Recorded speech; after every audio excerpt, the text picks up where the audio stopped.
Here we go. You're tuning in to Will Love Listen. Now listen.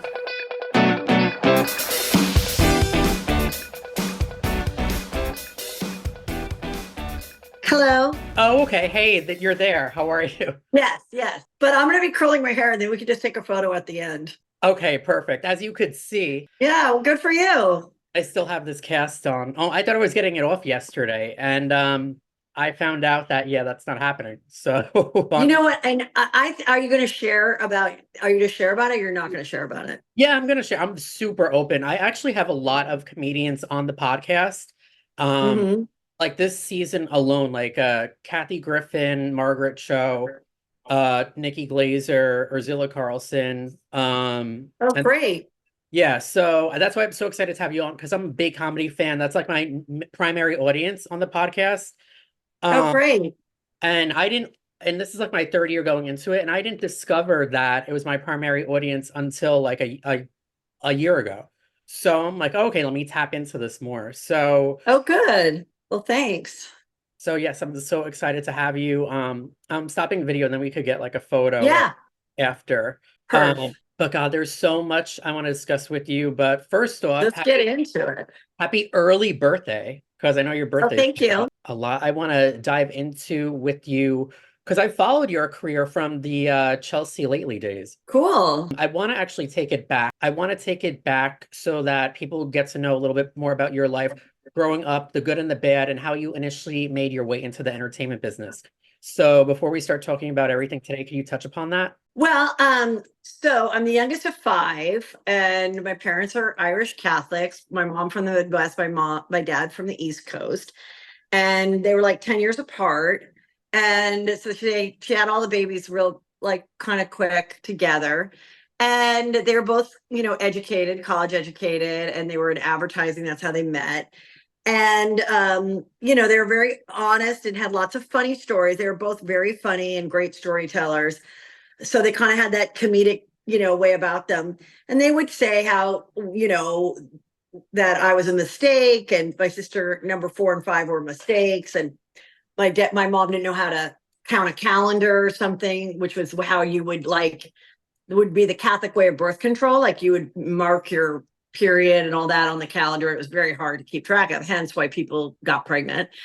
And so things like that, there was just no secrets. And the fact that I have a show called Juicy Scoop, I'm from the very beginning, being the youngest of 5, I watched very inappropriate TV for my age. I didn't have a bedtime. I'd be watching made for TV movies about some mistress. And, which sometimes would be weird. I'd be invited to someone's house. And I remember this girl, we were doing our hair. We were in the 3rd grade. And she goes, my mom thinks my hair looks cheap like this. And then later on, I go, what do you mean by that? And the mom goes, oh, because the edges of her hair don't flow nicely. And I go, oh, I thought you meant cheap like a hooker. And I was 8. And she goes, wow. I remember it so distinctly because I remembered it it didn't feel good, but it was wow, your mom really shares a lot with you. And then I was she was never allowed to play with me again. And it would be I would know, my mom would be I'd be oh, I'm friends with Johnny. And my mom would be well, Johnny's dad cheats and everyone in the neighborhood knows it but her mother. And I'd be 8. And so I'm just I just think when I think about where I am in my career, I think that, it's when you're younger, you're observing a lot because you're watching your siblings and, again, having a very unfiltered life and seeing it for what it was. And then I had a brother that my older siblings kind of struggled with drugs, alcohol. They didn't have professional careers. And I remember one summer we had to go to this rehab to visit my brother. Every Wednesday night we would leave the San Fernando Valley and go to Beverly Hills where the rehab place was. And then my dad would get out the Saget guide and we'd go to a nice restaurant after. And I would go and I was in 8th grade. And I loved hearing the addicts' juicy stories. I was just oh my God, this is so interesting. about, you know, their cocaine use and and it was like all Hollywood people. And, you know, and I was like, oh my God, well, I have a juicy story to tell about when, you know, my brother was drunk and like we had to hide in a bedroom, and like that's pretty juicy. And, you know, I was like, oh, I wonder if I'll talk today, and things like that, that I look back now. And, you know, when you hear about like Gen X and kind of, I've noticed a lot of that, like on TikTok, how in explaining how generations are so different from Yeah. Gen X to millennials to Gen Z, which are my kids are Gen Z. And, you know, the fact that like, you know, we would be walking home by ourselves and we were latchkey kids. And I talk about that in my new stand-up hour. And I have like some funny stories about that. And just in like retrospective today, seeing the Challenger blow up in our classrooms and then just no counseling, nothing. Like we watched that happen. We were all excited that this teacher was going to be the first female astronaut. And so all the teachers wanted to watch it, and then everybody watched it. And then they like, we saw it, we knew like they all died. There was no questioning, they all died. And we just had to go on with our day. And like, there's just a reason why we are the way we are. And I think so that's really fascinating.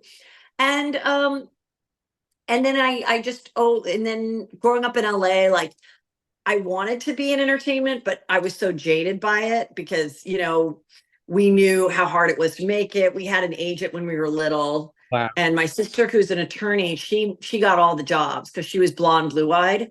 Yeah. And that's what everybody wanted. And I was brown-haired, brown-eyed, which was like, I guess, considered ethnic at the time. I don't know. Like, I swear to God, like the complete opposite of today was that. Like everybody wanted that blonde. If you look at like, you know, models from that era, it was everybody. I remember like trying to find brown eyes in a magazine to like make a picture of myself in school, and I couldn't find it. Like everybody was Cheryl Tiggs and Christy Brinkley, and they're all blonde, blue-eyed. And so that's what they wanted for kids too. And so she got all the jobs. And but like I always knew I kind of had this gift from God to like imitate and make people laugh. But I also knew how hard it was to make it. And I had guilt that my parents were paying so much for my USC education that I was like, well, I can't major in, you know, something that's not going to be like a guaranteed job. Yeah. So then I did just like business and, you know, communications and marketing. And then when I got out of college, I had like a normal job for a year. And then once they fired me, I mean, I hated it. I was so bad. I was an assistant buyer at a department store, but it wasn't fun like you think it would be. It was like a lot of like computers and math and like being in a boring place. And I've been there. and so yeah. So then when I got fired, the girl's like, I just don't think this is like the job for you. She's like, I just think you should be doing something fun, like PR or something. And then I'm like, well, actually, I had already started to take a stand-up class where at the end of the 6 weeks of stand-up class, you get to do a show at the Improv. And so I invited her. I was like, okay, in 2 weeks, do you want to come to this? And she was like so happy. She's like, I hate firing people. And this has been like the best experience because like, I know you shouldn't be doing this and I know you're going to do fine. And then I just started doing stand-up. And then I started the Groundlings, which is sketch comedy theater. I started that shortly after. So I did both at the same time. I pursued stand-up and that whole program of sketch comedy at the same time in my 20s. And it's interesting because at the time, which was like the, you know, mid 90s, the Groundlings people were very snobby about stand-ups. And you mentioned Kathy Griffin, like Kathy Griffin wasn't doing stand-up and I was doing stand-up and telling people, if you'd like to come to my stand-up show, da, da, da.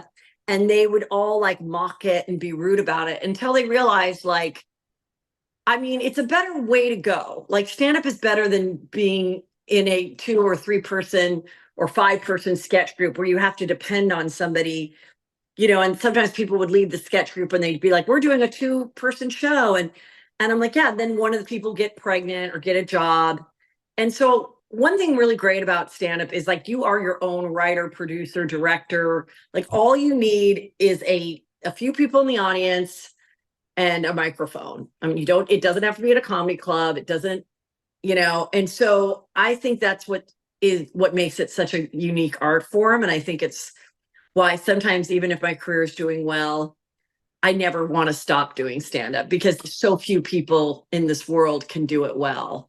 Yes. And So a lot true. of people can do podcasts, a lot of people can do YouTube shows and funny TikTok videos, which I think is great. You know, so many people that are just like at home, that are just like a family, can, do really funny bits and sketches that are funnier than SNL. But stand-up is a unique thing that, no matter how funny you are on TikTok, it won't always translate. And so that's why, like, I love it so much, because it really is so invigorating once you get going. And you're up there for an hour and a half, and so I'm really excited to continue to be doing shows this year. Yeah, so am I. And I mean, you have such an interesting story, and I kind of relate to it in a bit because like I grew up Catholic and I grew up the same way. Like I was exposed to so much by my parents. I was like in adult drama when I was like a fucking child. So Yeah, I knew totally. I knew way too much for my age. I would say shit at school that I should not, and I would get into trouble for it. I feel you. So it's quite interesting. And your parents were both real estate agents, right? Right. So then when I was about 6 or 7, my mom, basically knew she had to get a job to survive in this world with 5 kids. And my dad, being an advertising exec, I remember he said this to me. And it's interesting because there's a lot of things about my parents creating a small business in real estate that is very similar to what I've gone through as starting my own podcast and seeing so many people join it, so many people drop out. And one thing my mom got her real estate license because she always liked that, and always enjoyed open houses and things like that. And she was smart. She was college educated and a journalist major, but she knew she couldn't make, trying to get a job at a newspaper or something wouldn't work. She needed the flexibility of real estate. And so then my dad was always, doing well in advertising, and he lived like the world of Mad Men, and like went to Japan and had like the Toyota account and all that stuff. But then they would like lose a big account, and then it would be very stressful. Oh, how can he get another job? Da da da. So then after my mom did it for like a year, he was like, advertising is a young man's game, which my dad was probably at that time like 53. So he felt like that was like old. And he saw the people doing real estate, and he's like, if these idiots can make money at it, like, we are going to make a lot, trust me. And because he was like a marketing guy, he was like the first person to think, at least in our area, I really do think he kind of invented it, was to put their names on bus benches everywhere. Bob and Pam McDonald in Welcome You to Woodland Hills. And they were on shopping carts, and Oh, smart. yeah. And back then you really had to what they call farm an area, because we didn't have the internet. Yeah. So they would be known as the king and queen of this particular part of Woodland Hills, which is south of the Boulevard Ventura. And but we would do that by constantly making mailers, sending mailers out. So that meant that all of us kids would stuff the envelopes and deliver things to people's doors, and give them pumpkins, a real pumpkin everybody got in the neighborhood for, Halloween, and just stuff like that. Like, and my dad said, you got to spend money to make money. And he said, like, the first year they did it, they only made like 35,000, but they spent like 30,000 on advertising. And it worked. And I mean, they also were really good at what they did, and they really cared about people, which also meant so much to me when they passed, because people would still come up to me at a store and be like, your mom was showing, I'm like, might cry, and I just did my makeup, but they'd be like, I remember this was a good one. They said, I remember when we bought this house, the barbecue was supposed to be included or something. And the people at the end were fighting it, and they wanted to take the barbecue. And your dad was like, I will buy you the barbecue. Like, that is our responsibility. That this, you said you were looking forward to this barbecue. And like, he was always just very like generous like that. And, or the other thing he would say, which I do say in my career now, is if someone was like an asshole, or he was like, I don't want that listing, or these people are difficult, we're going to get the listing back to him, he'd be like, this deal isn't going to change my lifestyle. And and I think that's a great way to think. Like, it's not like if the deal goes through, we're going to suddenly like have a private jet. So sometimes I think that's like a great way to think, like, you know what, or this interview, or when someone flakes, or you feel like, oh my God, I booked this person twice and they didn't show up for the Zoom, or whatever we have like in this business, or the stand-up gig, they didn't work out. It's like, it's not going to change your lifestyle. So like, just move on. And then he would also say, like, well, when real estate's good, everybody gets their license, and then when it drops, they all go back to teaching. Yeah. And that's the way I feel about this podcasting world too. People are like, are you annoyed that like everybody has a podcast and big stars get, millions of dollars to try to do podcasting? And I'm like, no, because the cream rises to the top, and the people that are good at it, that it comes natural to, won't ever stop. And the people that did it because it was a money grab, or because their agent told them to do it during the pandemic, they're not doing it anymore. They're not, because they realize it's fucking hard. The criticism that you get is something that a big movie star never gets. And suddenly they put themselves out there on social media, and people are like, your show sucks. And then they go to their agent and they're like, why am I doing this? Just put me back on CSI. Like, why did I do this stupid thing? But for people like you and me, who are like, gritty comics, that like, it's a hard way to get going. We've been rejected for so long. We did so many things for free that it's easy. It's still hard to hear criticism, but it's like, well, I know I can do this. Like, it doesn't matter what's going on in the world. My show isn't based on Scandival, or the fact that I'm a reality star and my show is currently on TV, and then when it's not on TV, no one listens to my podcast. It's like, so the whole podcasting world has been really interesting, and I feel like it's a great thing, and I always want to encourage people to do it, but people also have to be like aware of how hard it is, and not just to make money, but just to be interesting every week, and not repeat yourself, and make a great show. And for that, I don't think there are that many people that do it well. And that's why the Joe Rogans and people like me and other great people, I think journalists, therapists, people like that, like, and comedians are, I think, the best at, and like true crime. I think those are like the best people that can like parlay it into like a full-blown show by themselves. Yeah, I agree, because like you said, like, podcasts are like a dime a dozen now. It's like everyone's idea, and I've seen so many people, they'll do it for like a year, and then it just goes nowhere, and then they stop. So, and it's hard to find like success in it, because you need to find your niche and all of that. And I mean, props to you, because I know this month, June, marks 9 years of Juicy Scoop. So congratulations. Yeah, and I kind of think what makes me like unique compared to other comedians versus other podcasters is like, I really am the only one at my level, and because I started it 9 years ago, and I'm flattered that so many people have emulated my Formula. program for my show. Like, that's again, my dad would say, plagiarism is the highest form of flattery, or imitation, or whatever. That doesn't bother me, because I'm like, everyone can talk about housewives, but not everybody can do it the way I do it, or make it funny. And I think I have always been interested in housewives and Real Housewives and reality TV. So when I started the podcast, it was something that I would want to talk more about on Chelsea Lately, but she wasn't really she was not into it at all. So then when I started to have my own show, I was like, I'm telling you, this is like an untapped, like, hilarious thing. Like, we were the first show ever to do a parody of Real Housewives of New Jersey, and I wrote that. And Yes. that was the first time anyone had ever seen that. it. Yeah, and I remember Teresa and Joe, like, somebody in their camp wrote me and was like, we are dying, like, we have never seen anything like this, and so I know nobody knows that. I know people think it's SNL and blah, blah, blah. I also did Sarah Palin before Tina Fey did Sarah Palin, but whatever. I'm sorry, but people are probably like, oh, she brags about this shit. But I know that I come up with a lot of stuff before other people do, but I never get the credit because I don't have as big of a platform as something like that. But so when I started to think about what kind of show I wanted, I'm like, I just find reality shows just so fascinating and funny. And so I made that part of Juicy Scoop.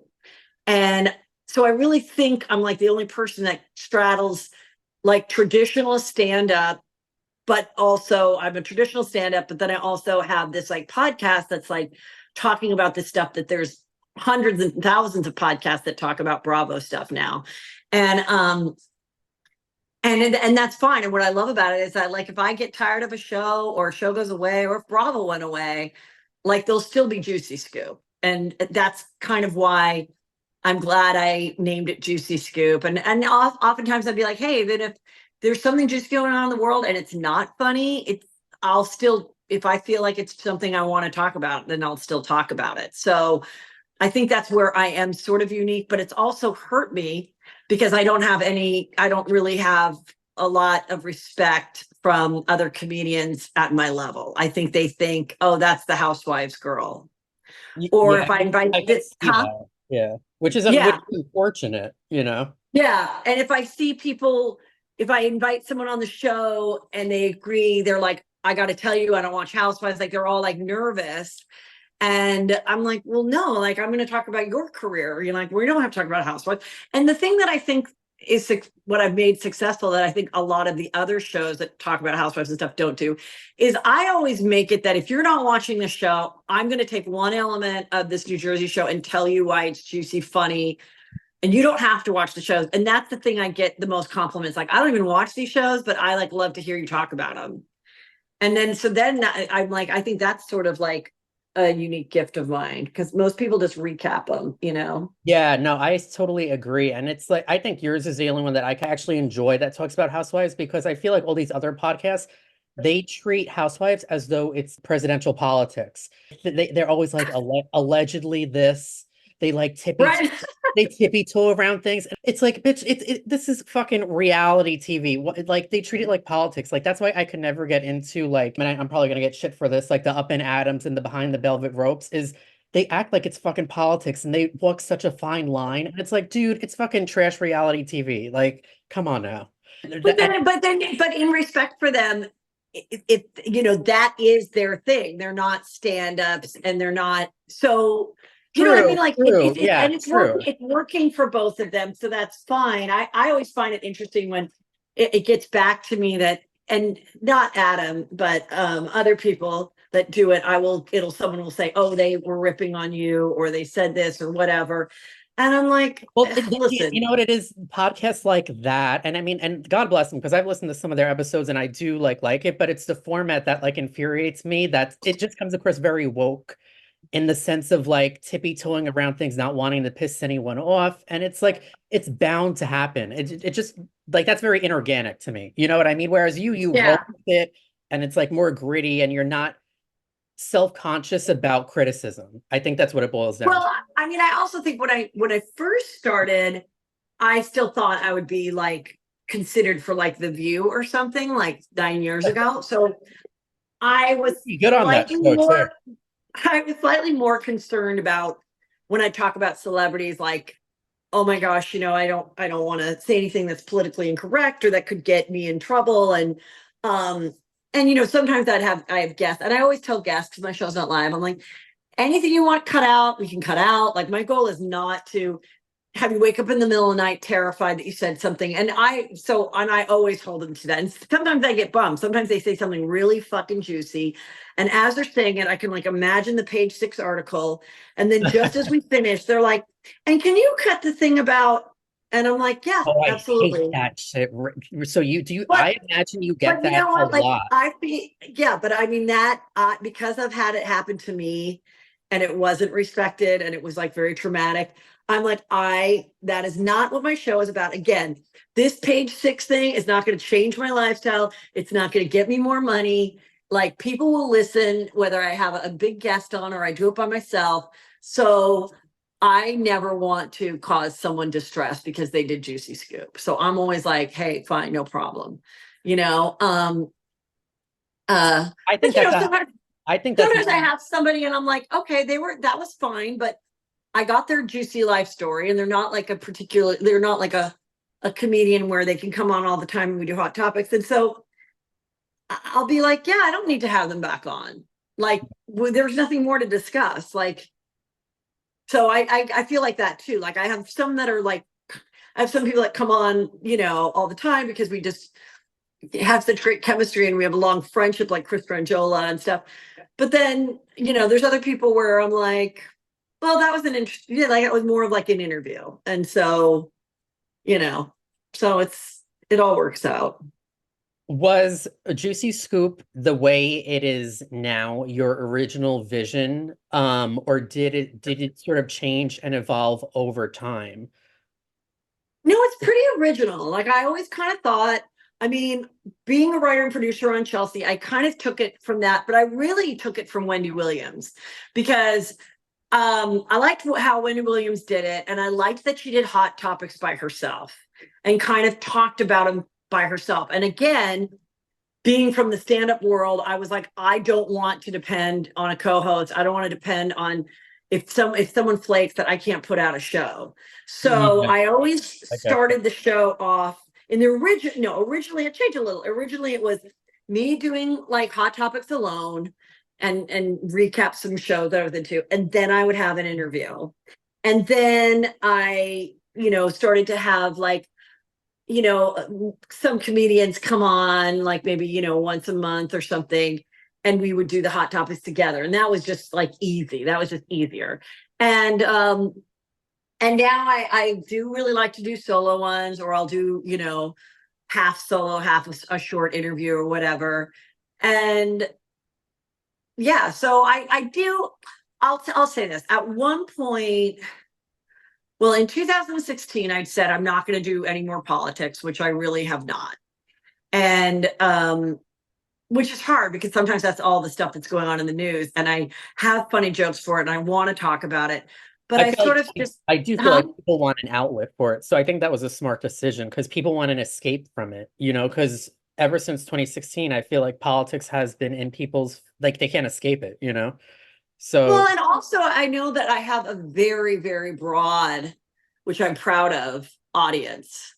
And the one thing that the audience has in common is that they're very smart and they have a sense of humor and they like to dissect and discuss stuff that's pop culture or reality show related.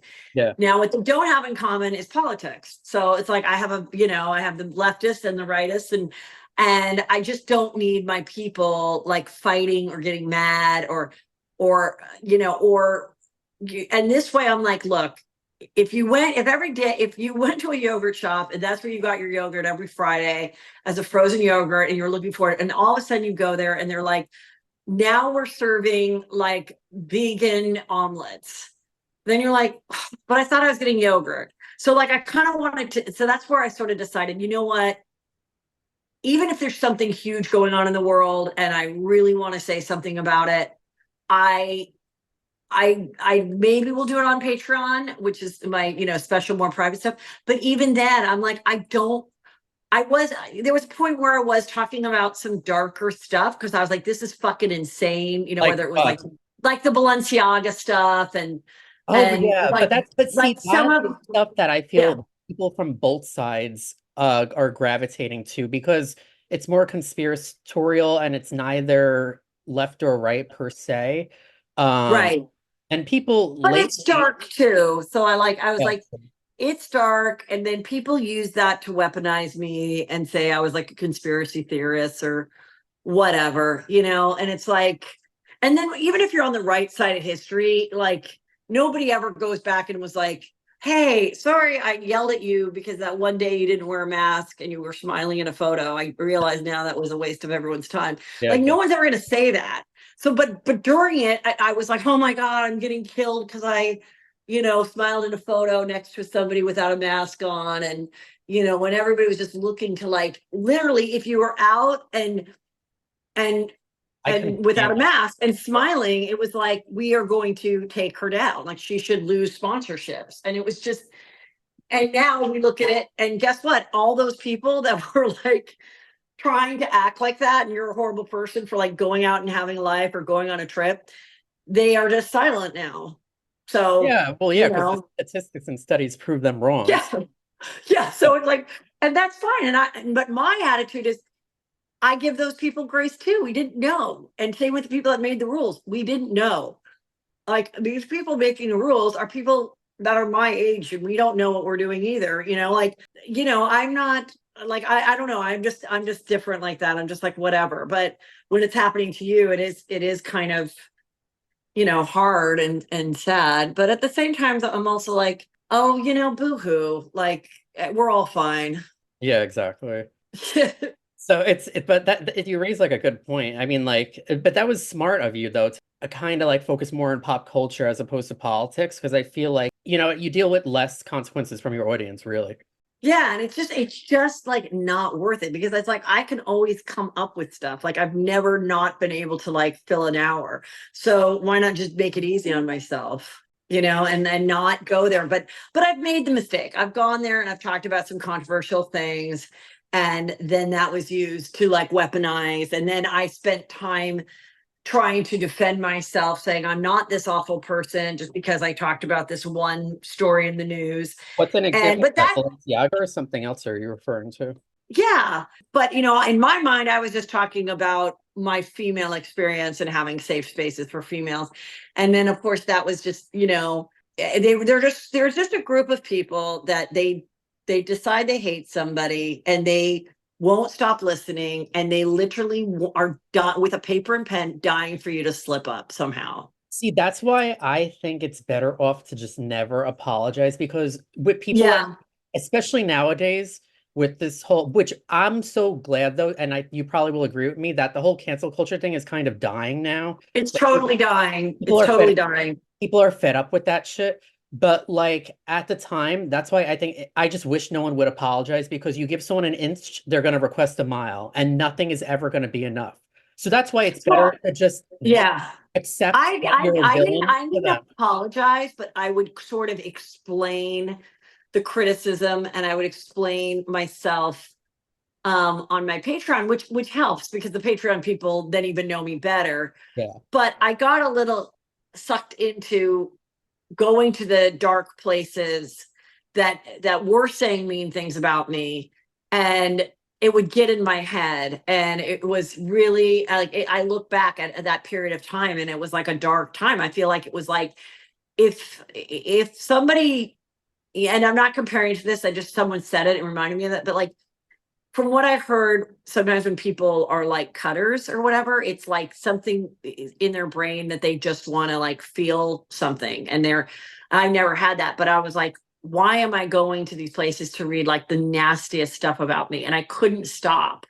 And then one day I just treated it like I was an alcoholic or something. And I'm like, I am going to treat it and I'm going to give myself a chip every 30 days that I don't look at it. And my kids would still look at it, and now we like laugh about it, and it's completely died down. Like I did not even realize that I was like subconsciously addressing it in other shows, because you see a lie be written about you and it's just human nature to want to, and the lie is about your character and something that is the most sacred thing to you, and it's human nature to want to say, wait a minute, that's not true, you got that fact wrong. But then those people that wrote it, then that would like light the fire and get them so excited because they knew that I actually was getting word of it. Yeah. And so I do believe in this day and age, and then I saw it happen with some smaller creators that were going after me and had a very similar show to mine, and we're just trying to like, we're hoping that like all my people would leave and go to them. Like they don't really get how it works. And then when I didn't give them any, attention, they then went to those smaller creators and started to attack them. And one of them just dropped off the face, that they couldn't take it. Wow. And I'm like, listen, this is what it is, and you get excited that anyone's paying attention to you, and then it can go dark. And it really, that's why I say there should be like, I know they do this in Australia, but they, with people that are like on a Love is Blind or whatever, they take their social media and they are in charge of it, like the producers or whatever, for like a couple months before, many months after, to like protect them, because it is just, it's like a real mind fuck for some people. And it's very rare that you can just like ignore it or do what I do, like have be cold turkey, block, delete. Because you feel, even though it's just on your phone and you can just turn off your phone, you do feel like they're like outside of your house with pickets, like, like picket signs. You do feel like that sometimes. Yeah. And it's nice to like now be on the other side of it and be happy about everything and know that these, a few disgruntled listeners who didn't like that you didn't share the same opinion as them are not as powerful as they think. And you're the only one that can like give them the power. Yeah. And I do think ignoring it, like I didn't realize, I do think like, okay, perfect example. There's a story right now in the news about this actor who I guess got very upset at a restaurant and in Toronto, and the owner has called him out. And I can't remember his name, but like basically it sounds like, when you put your name on the list and they're like, okay, we'll text you. Yeah. This happened to my husband once. And then it pops up and it's like, you're on the list, press 1 to confirm, 9 to not be on the list anymore. And I think my husband had pressed 9. And then after like 20 minutes, we went back and we're like, where's our table? And they're like, you got rid of the table. Now, luckily they found another table for us, but that's what it sounds like happened to this guy. Like he put his name on the list, he came back, and then they're like, oh, I'm sorry, the table's gone. And he's like, but there's these empty tables here. And he got really rude and irate and like made someone cry. And right now he has not responded. And honestly, if I was that person's PR, I'd be like, just don't respond. Yeah. Because the story's already out. But if you make a response, then people will follow up on the story and say, well, this is his response. And even if it's like, I'm sorry, I didn't mean to, blah, blah, blah, blah. I feel like no one's going to remember. I don't remember the guy's name. So like, Yeah, I would exactly. say, don't say you're sorry or do it privately or something, but like, don't do a public thing. Don't defend yourself. You were in wrong. You acted like an asshole. And like, just this way the story dies. Yeah, that's But the best thing you could do, especially today. or like when another influencer or somebody talks shit about, you on the podcast, then people are like, oh my God, they said this, you should respond. I'm like, no, because then they get a story out of it. And I'm a much bigger person than they are. So like, say whatever the fuck you want. Like, who cares? Because when I don't say anything, I can't even believe how few people I hear it from. Like someone just talked about me on a podcast, and it was a big podcast, and the person was a big person. And I swear to God, only 2 people like sent it to me. And I was like, that's crazy. Maybe it's not that big of a podcast then. Like, or people just don't really care, or they don't care what the person said about me, Yeah, completely. Yeah. It's like hard to navigate, but you've been doing it well for years. But you're no stranger to controversy either, because you were an integral part of the success for Chelsea lately. Like there's no denying that at all. Right. At the same time, towards the end, there was a lot of controversy surrounding the demise of your friendship with her. And I feel like, you talk about these podcast experience, but I almost feel like that story was bigger than these like recent. It was bigger. I mean, it was like The View talked about it, and just in a nutshell, because it was so long ago. But I went on a podcast and they asked me about my experience on the show. And I basically was like, oh, I was scared that it would end and I would lose my job, is basically what I said. If you listen to the whole podcast, which who knows, it's probably gone now, because it was like Theo Vaughn's old podcast before, where he had a co-host that had some connection to TMZ. And I remember I called Theo and I was like, when is that podcast coming out? Because I feel like stuff I said could be like misunderstood. He's like, no, it's fine. Because he like held it for a few weeks. And then when it came out, instead of it coming out, they gave the headline to TMZ for 5 days before anyone could listen to the podcast. So everyone made their decision that I was like a little whiny bitch who was unappreciative of my situation with Chelsea, which was not at all what I said. It was not true at all. And then, then she goes to Howard Stern and again, hadn't listened to it. He hadn't listened to it. He's like, what is up with this Heather McDonald writer girl? He didn't even say my name. I think he just said the writer girl. And then, she didn't say very nice things about me. And then it was like, I remember the talked about it, The View and Wendy. And it was, now the story was, what do you do when a friend betrays you? And I'm the one betraying her, is the story. Yes, I And I'm remember like, that. It like blew yeah. up, and then it became this big betrayal controversy. Yeah, and I Um, was like, "Oh my God." And this is where I made the mistake. And that's why when history repeats itself, I'm like, God, who I believe in, I'm Catholic, I believe in God and Jesus. same. And I'm like, sometimes Jesus will show you a situation that you've already lived through. And I believe he's like, okay, here it is again. Are you going to act differently this time? Did you learn your lesson? And so in that respect, from the moment I saw that headline, I should have called her right away. And I should have been like, but at the time I didn't have a reference. I couldn't go listen to it and say. I was kind of scared that I did say something worse. Then I woke up that Tuesday morning, the same morning she went on Howard Stern, and I listened to it and I was like, oh, good. Okay, good. I was self-deprecating. I was talking about, because I'm a little fearful Catholic cat. Like, I was just always scared I'd get fired. That wasn't on her at all. And that was the vibe of the thing. But then I was so scared, and we weren't like talking regularly. So but that's what I would have done if I would have, now I would have right away done a TikTok and a reel explaining myself. If I felt like this was an unfair headline that had to be explained, I would call the person immediately. And so then I did rectify it on my podcast. And we did talk within 2 weeks after that. And I was like, the whole thing was unfortunate. And she was like, yeah, I'm sorry that like you suffered from it, because she knew that I was like dying inside. She did And apologize. Okay, good. well, I mean, we didn't really apologize. I was just like, it was a really bad miscommunication. Yeah, And I hope your show does great, because at that time she was starting Netflix. yeah. And then years later, we saw each other at Chewy passed, who was her sidekick, and we saw each other at that, and that was very nice.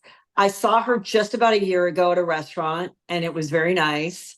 And that's that. She never talked about me, or negatively again, and I didn't talk, about her. And it was a great time in my life. But I will say, I had so many regrets about how I handled that. But then one day I woke up and I was like, if everything had gone a different way, if I had called her that day, if we had made good, I don't know that along the way of Juicy Scoop, the first couple of years not making money, if I would have been like, fuck it, and go and get another job as a writer or something. The reason Juicy Scoop is so successful is because I was blackballed. I was Yeah. not able to get any jobs after that. I found out for a fact, like, I'm not saying one person blackballed me. I'm just saying I had massive stink on me, in that people didn't want to have me come on something if they were going to have her come on later. Like, I remember Khloe Kardashian had a show called like Cocktails with Khloe. I And remember that. this is when I was very friendly with her, and going on the show all the time and everything. And I mean, I was on a regular, like, I'd be at their parties and stuff. And she was like, yeah, absolutely, you have to come on. And then every time I was trying to get on, I couldn't get on. And then I found out that they had booked Chelsea, and they didn't want to have me on before Chelsea because they thought it might upset Chelsea because of this stupid thing. So Wow. it like Hollywood works like that. When people say, oh, you've been blackballed, it's more like, individual situations where you're like, I'm just going to go with the bigger star. This isn't that big of a deal. Let's just not piss off, and then the show got canceled before I think she even appeared or whatever. But it's just stuff like that. And it's not one person saying, absolutely not. It's like all the different players in it. And, like, I was never on the talk before it got canceled. And I never knew why. That there's got to be somebody who works there that didn't didn't like something about me. I don't know. Like, you'll never know. But that's why you just have to, and that's what got me to I got to do my own thing. I can't depend on someone putting me on their talk show or hiring me to be a writer, because I have this stink on me, and people think I'm like this, like, person who sells stories to tabloids about their friends and all these That's things what that it never became. ever happened. That Huh? was fascinating to me, because that is what it Yeah. became very quickly, is that Chelsea was betrayed because you sold stories about her to the press, when in It was, reality, and that never ever ever happened. And I mean, I in fact think that either someone told her that, or she seriously mixed up an After Lately storyline with reality. And I'm not kidding you, because we did the show called After Lately, which was like a Curb Your Enthusiasm, and all the stories were sort of based on exaggerated things that happened to us in real life and our characters. And one of the things is that I was like obsessed with Jennifer Aniston. Like I knew the T-shirts that she wore and da da da da. And somewhere in there, she said like I sold stories about her or traded stories about Chelsea to get in the magazine. That yeah, never, ever, ever happened. There was one thing great about Chelsea in the show that was so revolutionary at the time is you had this girl up there talking about her sexuality, what she drank, like being so honest. There was no, I had not one secret on her. I don't have a secret on her. I do not have one secret on her that she has not shared herself. So like, I was like, what are you talking like? And it just, and that's why it looks like I was such a fucking like annoying loser. Like I looked like such a fucking dork, like an ungrateful, geeky, overbite dork. And I remember when it all went down, I said, if I did not have kids and did not have to make money, if I like won the lottery, I'm like, I'll quit the business. Like it made me feel so horrible.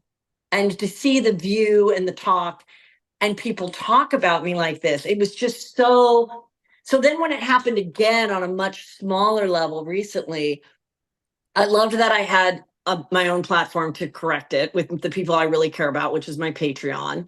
And but also when the miscommunication happened with some people in my life, I am the last person to call all those people, and they chose not to pick up the phone because these other people had an agenda to use this fake story, this situation with me for content for themselves, yes, because exactly. I have a much bigger platform and it's juicy and it's like I called it the Real Housewives of podcasting. Like it was like, what is going on? Like I mean, I literally have the proof that I was the last person trying to call saying, can we please talk? I'm so confused because I didn't want the same thing to happen. I don't like losing friendships.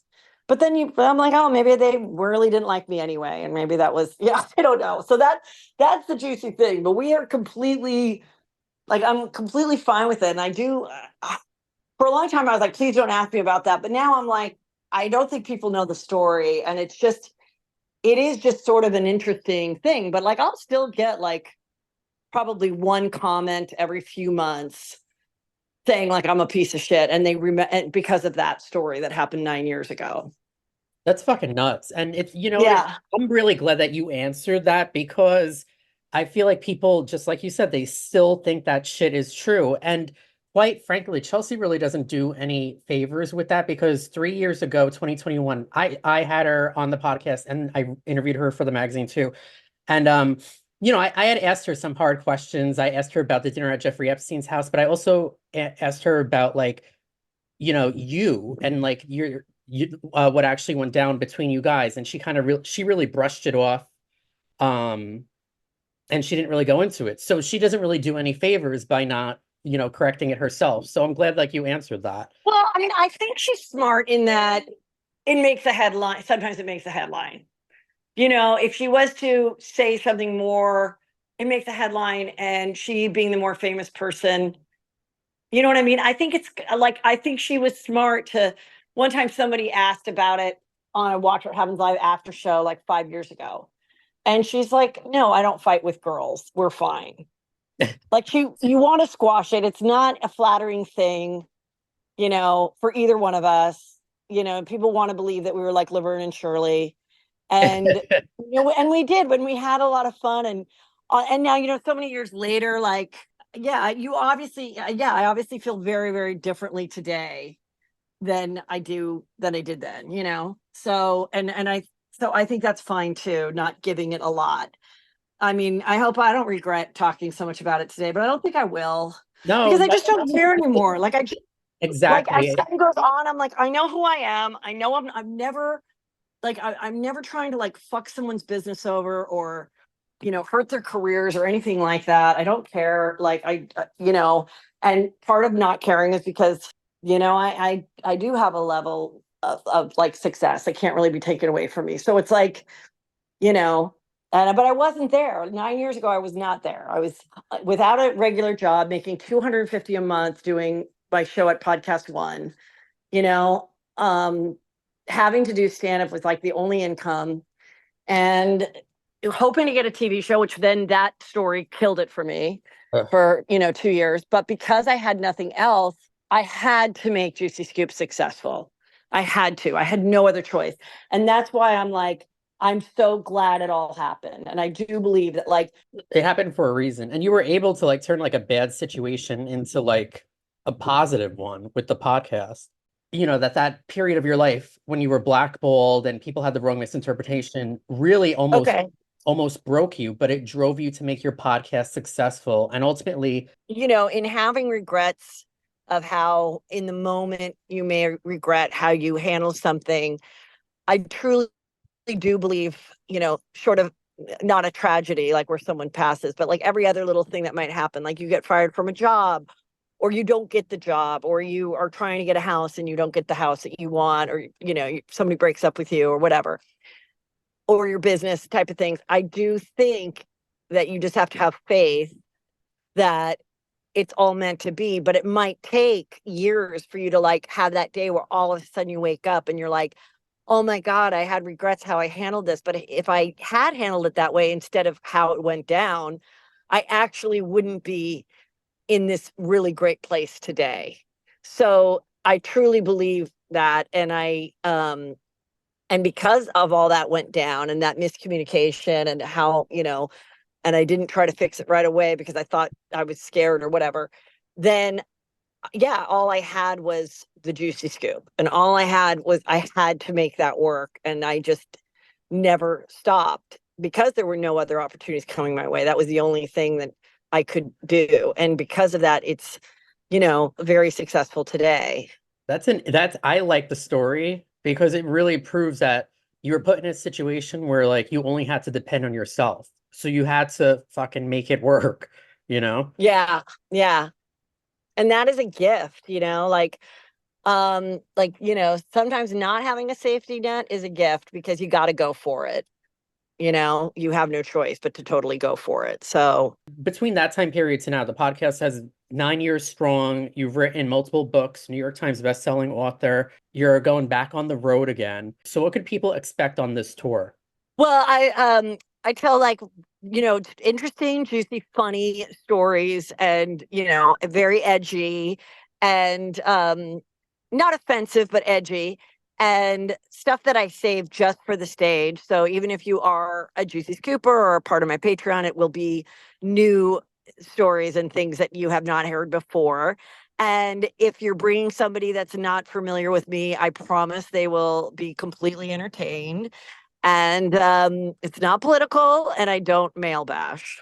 As a female comic, I think sometimes women are scared to bring their man to a female comedy show because they think that's what it's going to be, and it might with other people, but it's not with me. Oh, well, that's good. That's good. Yeah. That's so funny. Are you familiar with Celeste Barber? Yes. That's kind of like her shtick, and I like interviewed her recently, and she was like, because she does do a bit of male bashing, but she's like, no, it's safe for them to come out. Yeah.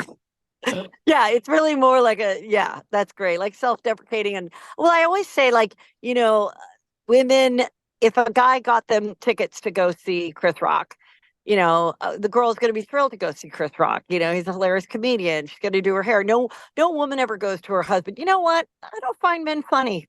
I don't like male comedians, but there still is a little bit of that, like, oh, I don't know if he'll, because he's a man, I don't know if he'll enjoy a female comic. And I say you're not giving your man enough credit. Like, Yeah. they're evolved and funny is funny. And especially with younger guys, like they don't care. They're not like that. So I do see a lot more guys in my audience now, and a more of a variety of people, which is what we want as a comic. You want to know that like your audience doesn't just have to look like you. Like the sign of a really good comic is someone who, even though you might have nothing in common with them, the way they tell a story is just so funny and relatable that you can enjoy it. I'm sure we're gonna get some tea. Are you gonna be spilling any tea on your guests? Well, yes, I do have some tea like that. Yes, I do have the juicy scoop like that. And oh, let me tell you the real story that went down. There's some celebrity stories that I have talked about. The people that they were like, really? That there isn't more to the story? And I'm like, there is. You just have to come to a live show. So yeah. Who have been some of your favorite and least favorite interviews? Because you've done, how many have you done? Because I know hundreds, but like, Well, you we're actually, coming up on like 1,000 episodes because it's every Tuesday and Thursday, and I've really never taken any kind of like break or hiatus. And then I have a show every Friday through the subscription, and the Patreon. But the one that was like difficult, but is like so memorable is I had Corey Feldman on like 7 years ago, oh, that had to be, and he was just like such an odd bird, and he like it was just, and it was like a challenging interview. Like I would be trying to ask him something and he'd be kind of condescending and answering it.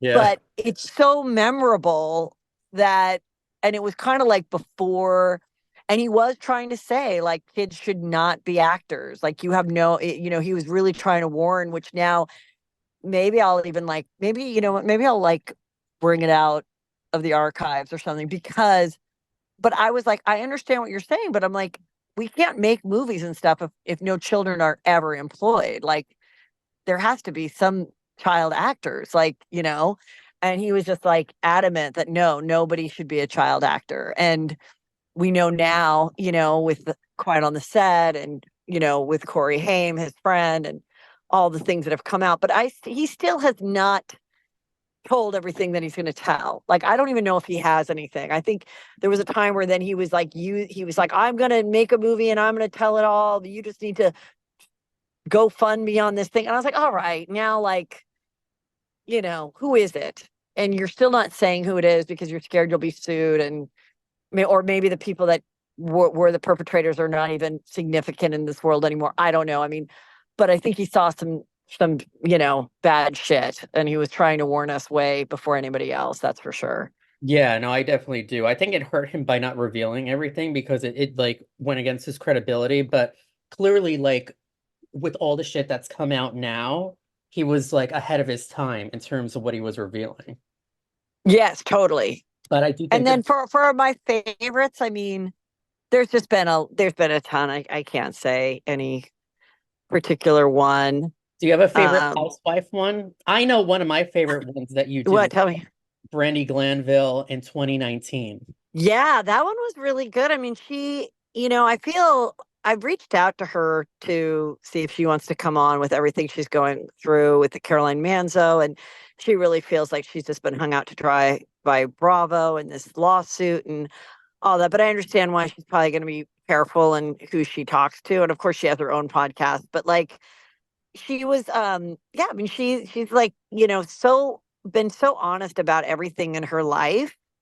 Like, you could say what you want about her, but she does not try to sugarcoat shit or try to act like she isn't who she is. So, um, but being a reality star, it's like it's kind of a weird time, I think, um, for them in general. Like, I kind of wonder where the industry will be like in 3 or 4 years. Yeah, so do I don't I. know. It's like Yeah, really interesting. yeah. Especially with all these like the one thing I agree with is I do feel like since it's syndicated and repeated for years and years, I understand why they want some sort of type of royalty. Um, but I feel like them suing over everything, like in this case, the Manzo situation, that's not gonna work out in their favor because I think that could backfire, you Well, know. I think that the biggest thing about it is the only people that care about these lawsuit stories and the mistreatment of Bravo people are people who watch Bravo and the Bravo fans. Nobody else cares. Yeah, no one gives a shit. And the Bravo fans have no sympathy for any of the women who are suing. They don't feel really, sorry for Caroline Manzo. They don't feel sorry for Leah. They weren't favorites. They haven't been on the show in years. So, and they see these lawsuits as you're trying to take our fun away and like shut it down. So they're this reality reckoning is just a huge disappointment. It's like, it's not, nobody cares because it's not like, oh my God, you know, like Bethany Frankel is, you know, Sally Field with the union sign, you know, from the movie of like creating the union. Like she thinks she's Sally Field in that movie, which is before your time. But like, it's just, it's not. It's like, because it's like, we don't feel sorry for these people at all. I mean, And I do feel sorry for Brandi, and I don't know. I really hope that the network steps in now that Manzo's suing the network and production and everything. I just feel sorry for Brandi because here's some tea, because you know I live in Jersey. Uh, yeah, so I'll have to say allegedly for legal reasons, but allegedly, I know that Manzo has been difficult in the past with production only because I personally had a couple friends like that were on the show season 5 of New Jersey Housewives, and I came to a couple filmings, and a big storyline was Albert Manzo's mistress that year. That it was exposed that he had this mistress, and that's why there were cracks in the marriage, all this shit. So her marriage and Melissa's marriage were being exposed that year. And I saw it firsthand, allegedly. Um, and if you could find articles about this too, he did a story on it. oh, I do kind of remember. Wasn't there Just like an apartment above the brownstone or something that they referred to? yeah, And but she'd be like, Albert spends the night there because he works all the time. You yeah, know, I but think I kind of remember that. a chick that was on the show that season that I was friends with brought it out because she had a connection to the mistress, and it was this big storyline. It was discussed a lot. When the final product came out, every mention scene about it never aired. That was also Caroline's last season. So supposedly I don't know why they would give in to her demands, because supposedly she made a lot of demands. None of that ever aired, and I was shocked because it was so juicy. It's like shit that the fans would want, and it never aired. So I was shocked she even got brought back to Girls Trip, because I always knew her as being a difficult employee that made ultimatums. So I tend to believe Brandi that shit went down. She doesn't want it aired. So now Correct. so now she's Creating this other thing that it was that yeah, yeah. she's creating a narrative and overblowing something, and she's putting everyone through hell, from Brandi to the network to Bravo to Peacock, etc. And it's just not right. Well, I mean, I do. I'm not saying I don't have sympathy for people that have done reality TV and are, but it is like you're selling your soul to the devil. I mean, it's not a product. You can't do it alone. You try to go on it to let it, you know, to try to have another business, you know, but your whole motivation of ever going on a show like that is to be famous. And then once you're famous, you don't stop being famous, but you do stop making money oftentimes. So now you're this famous person that, you know, if you were to go get a job, you know, as a stylist at Nordstrom, everyone would be like, do you know what the former housewife is doing working at Nordstrom, which is completely fine, you know, but it's like, well, what am I supposed to do now? You made me famous and now you're not going to have me on your shows anymore. And I don't have the following or the likability to get, you know, a bunch of brand deals for the next 20 years. It's really like a weird thing. And yeah, your marriage is broken up, so you don't have the, you know, the safety net of being married and having a second income with your husband because you're divorced. And then you're just like, I have to just get on the show. I have to get on another show. I have to do whatever it is. Like, I got to make my kid have a storyline. You know, it's just, I think it's just like the cracks of opening it up, which I think I've opened a lot of cracks and other people have too. It's interesting that they're not having a reunion, New oh, Jersey. And I Jersey. mean, I feel like there's a lot that I probably will discuss on my show Thursday about that. Well, Um, yeah, speaking some more Jersey tea, that same season where I had a few friends that were a part of the cast season 5, Teresa could have been vindicated that season. And this is another, this is like, I have sympathy for Brandi. This is why I have sympathy for Teresa, because I'll never forget it. I went with my girlfriend, who was a friend of that season, to a posh fashion show. There were two posh fashion shows that season. Everyone remembers the finale, which they couldn't show all the footage because of what happened to Johnny and that lawsuit. But there was a posh fashion Wait, show. what was that? What's the Johnny and the lawsuit? So in season 5, Penny's husband, Johnny, came and everyone was pissed at Johnny because he was exposing a lot of stuff on Twitter that season. And long story short, Oh, he, the attorney. He was the attorney. You mean that guy? No. no, he was Penny's husband. And Who's Penny? she was like a friend that season. Okay, got it. Okay. And he kind of got jumped allegedly by like Joe Gorga, and I think it was a few of the other guys. Allegedly, I think it was the Manzo brothers and Chris Larita too. But long story short, he got like it was really, really bad. And they didn't air the full fight, and that ended up being like a 3-year lawsuit or whatever. But that was like the posh fashion show that everyone remembers from that season. But there was a posh fashion show in the beginning of the season that I was at. This is what could have really vindicated that season. Allegedly, Penny mentioned how she knew several exes of Melissa. There was a FaceTime call to one of the exes, and Teresa was there, Kim D, I believe Penny and Jen, not Jen Aiden, a different Jen. And the ex revealed about Melissa cheating on Joe. This was all filmed, and I remember seeing it. I'm like, oh shit, I can't wait till this airs. This is fucking juicy. Not even that I was there, because I wasn't in the scene. I was just in the background, but just what I saw, it was like, holy shit. And then articles, I think Radar Online and another magazine reported on it at the time as like a spoiler alert. And it was supposed to be this big reveal, and that scene never aired. That is, I'm like, okay. I just think this is what I'm I like, think. they're definitely protecting Melissa. And that's why I have sympathy for Teresa, because I feel like she could have been vindicated a long time ago. And also that season, Melissa's ex-best friend, Jan, who was in her wedding, she filmed a lot along with Penny, and they revealed a lot. But the juiciest shit that they revealed never aired, only the petty shit. So I was like, dude, like Melissa so got protected. Like that shit belonged airing, you know? Like, because how many times do they replay Joe Giudice saying, oh, here she comes, my bitch wife, she's such a cunt. But yet all this tea that was filmed on Melissa never like saw the light of day, like the Caroline Mistress stuff. So Well, yeah, that makes sense then, how deep this goes, for sure. Ugh.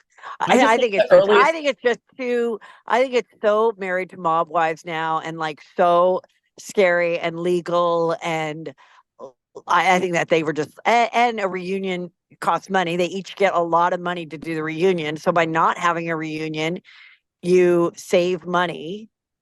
And the way TV works now, it's not like the Super Bowl where they could go, oh, if we had a reunion, we would be able to sell ads, on that reunion. It doesn't matter. Like, it's people watch it on Bravo and Peacock. It doesn't matter. So I think they're just like, let's just not have one and not have more ugly shit, or someone's going to have a hit on them or something if we go down in this path anymore. But I just wonder what will happen. what do you When they will film again. I don't know. I don't know. I don't know what they're doing with all these shows. It's very weird that like Vanderpump is, on hold, and then this one there's no reunion, and who knows who's coming back in the cast, and do you think then they don't. do you think There's no more Ultimate Girls trips that are even being filmed right now. do you think a lot of it boils down to legal? I think a lot of it is about legal, and just like, you know what, if you're a legal troublemaker, we just don't want you. I think they'd rather just hire new people and start fresh, and start with like girls that are like closer to 40 or under, and just start fresh. And there's just too much history, and it's just, I don't know. But that could also, I feel like that's also like a double-edged sword, because look at New York. They fired the whole cast, and ratings, even though that last season of New York, before the reboot, even though it didn't do that great, it still averaged 800,000 viewers. They rebooted it, and the reboot only averaged half of that. So it's like you're playing with fire either way. Yeah, I mean, I don't know. And I also just think like I think that they are gonna. I just like anything else. Like teenage girls are into one thing, and then when they're 22, they're like, "Oh, that was when I was 12. I'm not into it." I do feel like even with adult women, they might want to move on to something else and get into something else, and so they're like, you know what? If we need to sort of reinvent this type of show for younger mom type women, maybe that's what they're thinking. Maybe they were thinking of not just the next 2 years. I think that they should be thinking of like, what's the next 10, 15 years of the state of these reality shows going to be like? Because they got to change. They were different 15 years ago than they are today. So they'll be different 15 years from now. Oh, But yeah. what that is, I don't know. And I don't have the answer. I don't know what it is. Because when they make them nicer and sweeter, they're boring. So like, Yeah. I don't know. True. It's true. So like, True. We yeah, spilled a lot of tea today, and I love it. yeah. Is there, I guess, anything podcast related, guest related that you want to like talk about? Any more juicy scoop? No, I mean, I just want people to be aware of Juicy Scoop. It's every Tuesday and Thursday. Friday is my Patreon, which I've been doing for 7 years. And if you join, in case people don't know, you have access to every episode, which are hundreds and hundreds of episodes, and they're all commercial free. And people that are just like joining absolutely love that. And all my dates are at heathermcdonald.net. Well, thank you so much. Thank you. Thank you. We've had a long conversation. So thanks for Yeah. spilling all the tea with me. I'm glad we debunked some shit. Yeah. And yeah, so cheers to I'm looking forward to meeting you. I'll tag you and everything when it comes out. Yeah. Awesome. Great. Cool, So great definitely. talking to you. Yeah, it's so great talking to you too. Thanks again. And I'll be bothering you because I like to post different clips on social, so your notifications Yeah. are going off. Oh, yeah. Yeah. I'm happy to share them and stuff too. Thank you. I appreciate that. Okay. Great. Thank you so much. Thank you. Have a good one. Bye.